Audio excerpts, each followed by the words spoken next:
লিল আলামিনের মার উপরে উইরা গেলে বেয়াদবি হবে। আমেনা বলেন সকল পাখিরা আমার দুই পাশে গুইরা যায়, আমি আমেনাকে সালাম জানাইয়া যায়। কি আশ্চর্য! আমেনা বলেন আচ্ছা কি আমি সন্তানের মা হব? আমার তো এমন কোন অনুভব হয় না। আমেনা কয় একদিন গভীর রাত্রে নিরিবিলি বসে আমি দেখতেছিলাম পেটের সন্তান আছে কিনা। কয় খালি বলে সন্তানের মা হব, কই আমি তো কোনো অনুভব করি না, বোঝা না, ভারী না, বড় না, ব্যাপারটা কি? একদিন লক্ষ্য করে পেটের দিকে তাকাইয়া দেখি পেটের ভিতর থেকে একটা নূরের জ্যোতি বাহির হইতেছে। আল্লাহু আকবার!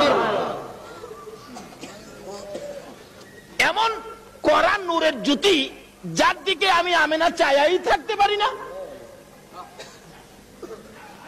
তখন থেকে মা আমেনা টেনশন করতেছেন, কবে জানি সন্তান ভূমিষ্ঠ হয়, কবে জানি সন্তান আসে, কবে জানি আমার সন্তান দুনিয়ার তার শিবানে। আমি কাকে বলবো? নাই আমার কেউ অসহায়। আমি চোখের পানি ছেড়ে দিলে আব্দুল মুত্তালিব ডেকে ডেকে বলেন, বৌমা আমেনা তুমি কিসের ব্যথায় কান্দো? বাবা গো খবর পাইলাম আমার নাকি সন্তান হবে। ও বাবা আমার যে কেউ নাই, কে আমার পাশে থাকবে? সঙ্গে সঙ্গে আব্দুল মুত্তালিব নিজের দাসী উম্মে আইমানকে পাঠাইয়া দিলেন, আমেনার সাথে সাথে থাকো। আবু লাহাবের দাসী সুয়াইবাকে ডেকে বললেন, তুমি পাশে পাশে থাকো, আমেনাকে তোমরা সবাই দেখে দেখে রাখবা যাতে কোনো বিপদ না হয়।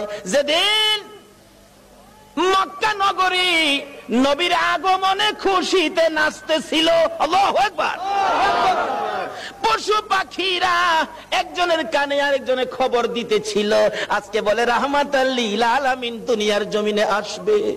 এই খবরে মক্কা নগর, বালুর কণা, এমনকি খানায়ে কাবা পর্যন্ত খুশিতে নাচতেছিল। আল্লাহু আকবার!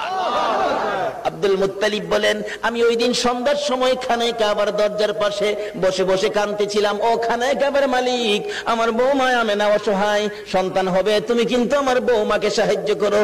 এইভাবে কাঁদতে কাঁদতে কাঁদতে কাঁদতে রাত্র যখন 2টা 2:30 বাজে গেছে, হঠাৎ করে দেখি আকাশে বিকট শব্দ হয়েছে। তাকাইয়া দেখি আকাশের দরজা খানি খুলে গেছে। চারদিক এই দরজাখানি সাজানো হয়েছে। আল্লাহু আকবার! সুন্দর করে সাজানো হয়েছে।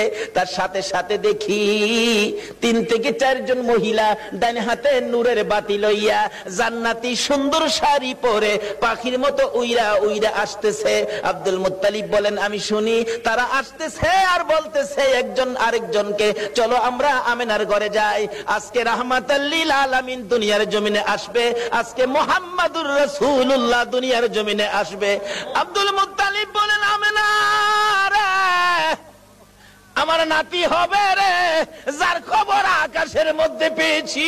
জোরে জোরে কন্যা সুবহানাল্লাহ। বলুন, আকাশের যে নবীর নামের উচ্চারণ হয়, এই নামটা কি দুনিয়ার কেউ রাখছে? কে রাখছে? আল্লাহ। আরে জোরে কোন কে রাখছে? আল্লাহ।